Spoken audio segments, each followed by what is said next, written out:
Hey, what's going on, guys? Hope you guys had a great Christmas and Happy New Year's.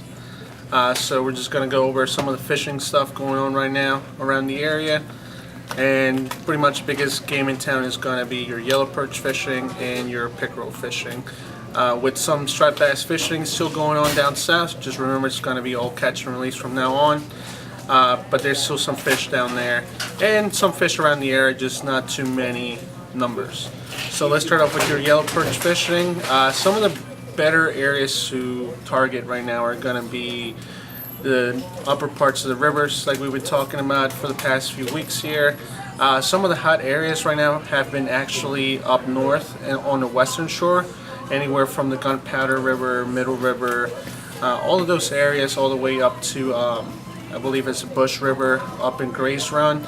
Most of the guys have been catching short, small size yellow perch, 9 inches and below, with a few perch going above, 12 inches.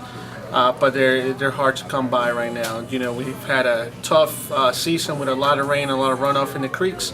So your best bet is going to be to use, live bait and brighter colors on your plastics. Sometimes going smaller on the size of your jigs or lures is going to be a lot better for you guys.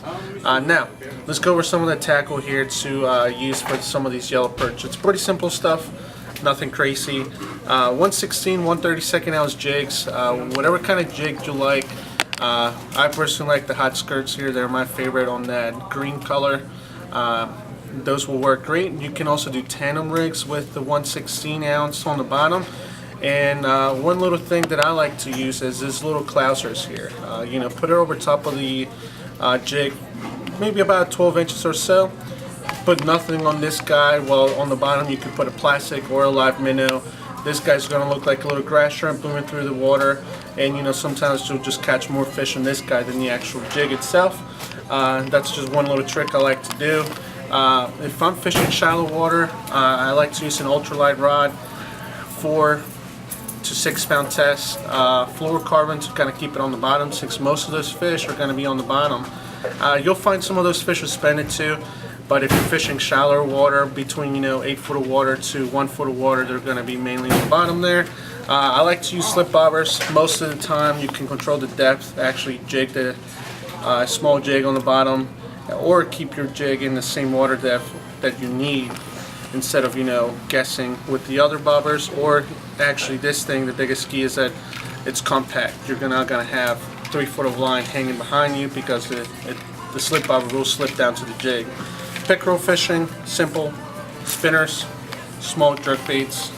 Those are some examples there of the two sizes I like to use this time of the year for pickerel. And you're not just going to catch pickerel. If you have other fish in the area, for example, like bass, crappie, perch, even some stripers, who are going to be able to catch them with this guys. Little cast masters, when you have a little bit warmer water, or just kind of jigging them off the bottom on deeper water for perch, they will work too.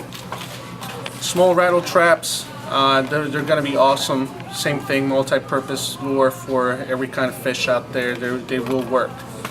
We talked about plastics. Bust and bait stingers are going to be the go-to.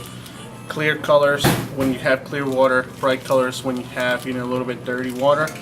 And of course, my gulp alive minnows are going to be my option to go to if I don't want to carry bait with me.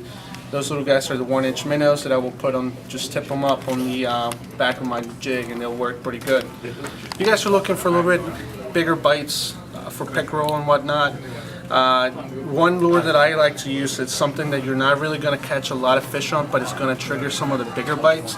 We'll be able to get some bigger fish on those. It's actually a glide bait. Those have been really big for bass fishing.